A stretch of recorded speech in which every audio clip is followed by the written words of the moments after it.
Morning, everyone. It's Wednesday, about 10 o'clock in my office here. Just another encouragement update for you this week. And I wanted to share with you something that I was reading in my own devotions not long ago, 1 Kings 19. I was reading the story of Elijah the prophet. I don't know if any of you maybe feel a bit down or discouraged about all of this right now, about isolation and the pandemic and just the ceasing of activity, or maybe other responsibilities that have come upon you unexpected because of this. Maybe you find yourself a little discouraged or disheartened. And I want to share with you that's what happened to Elijah. And you may recall Elijah, the prophet of God. We think of Elijah, we typically think of his great work for the Lord on top of Mount Carmel, where he stood up to the prophets of Baal and prayed and called down fire. And that was a great victory that God had given him, a great encouragement to him. Immediately on the heels of that, you may recall that Jezebel, the wife of King Ahab of Israel, told Elijah that she was going to have him killed. And immediately he ran and he fled, and it said that he was afraid, and he ran to the mountain of God, to Horeb. And it was there that Elijah was very discouraged. In fact, he asked God to kill him. He said, "What good am I?" And he wanted his life to be taken. That's the depths of discouragement that he faced. And God did a couple of things for Elijah that I want to remind us of, that's good for us to think about in times when we're tempted to be discouraged or disheartened. The first thing the Lord does is address his physical needs.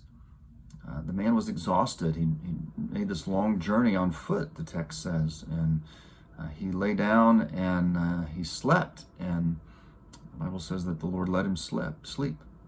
And so he was refreshed physically that way by sleep. The Lord fed him and gave him physical sustenance. And that's exactly what he needed. And so the Lord made sure that he was physically cared for. Sometimes physical malnutrition and those kinds of things will contribute to our discouragement. Sometimes lack of sleep certainly can do that. Lack of good exercise. Those things are all physical contributions that can affect us and affect our spirits and our mood. And so the Lord obviously knew that, and he took care of that with Elijah and made sure that he was sustained.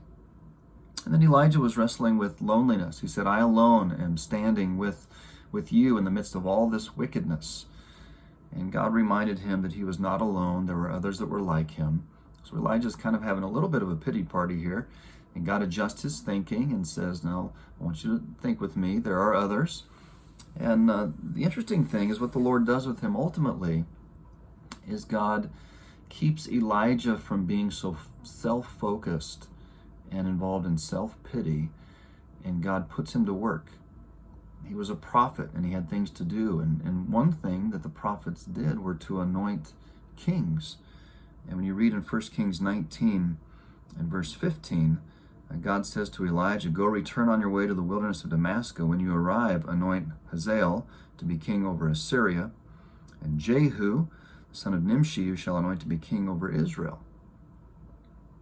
And what God is doing with Elijah is he's telling him, you need to fulfill your responsibilities. I have work for you to do. Don't be involved in this kind of self-absorbed funk that will keep you from doing what I want you to do. You have responsibilities.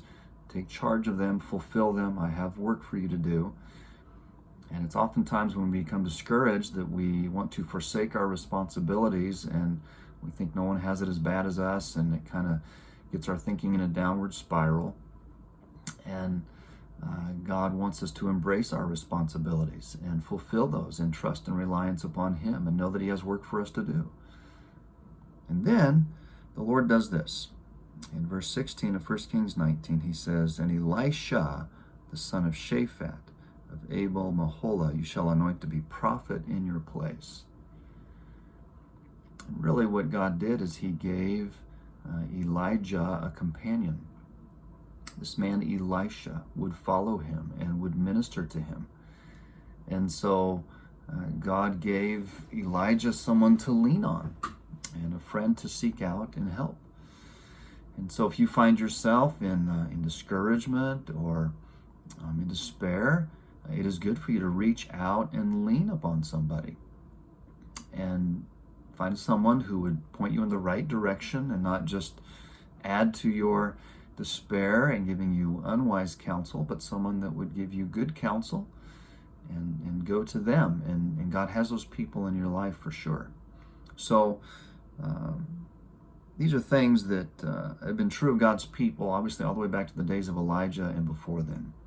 And so I trust you'll take these truths to heart, and that God will encourage you with these things and strengthen you, and that you won't be disheartened during this time, but that you will find yourself encouraged, and you will follow through in your responsibilities and seek to lean on other people at this time. Well, God bless you, and we'll look forward to seeing you next time.